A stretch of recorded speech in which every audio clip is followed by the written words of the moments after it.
Քանի որ մենք տեսնում ենք, որ դատաիրավական համակարգը Հայաստանում ուզուրպացված է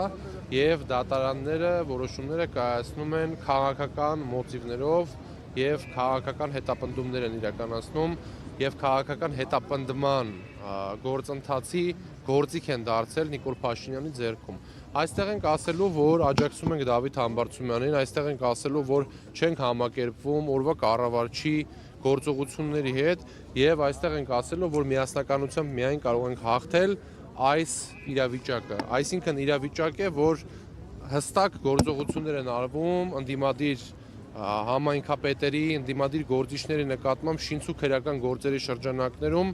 քաղաքական հետապնդումներ են ստեղծում, որպեսզի նրանց լրացնել եւ Դավիթ Համբարձումյանը մասնավորապես կարող ենք փաստել, որ նույն գործով որևէ վերդիկտ չկա նման նույն ձևով, այսինքն մարդիկ ովքեր անգամ արել են այն, ինչ մեղսագրվում է Դավիթի վրա, որը Դավիթը առասարակ չի արել եւ դա փաստ է,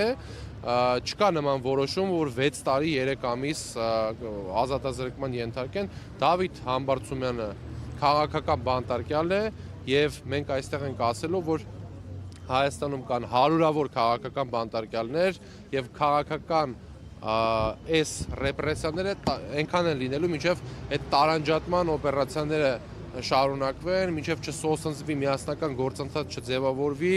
չի կարող լինել դրական երկեր։ Ուզում եմ հիշեցնել, որ Դավիթ Համբարձումյանը եղել է, կա եւ շարունակում է մնալ մեր իմպիչմենտի վարչապետի թեկնածուն եւ վստահաբար կարող եմ պնդել, որ Դավիթին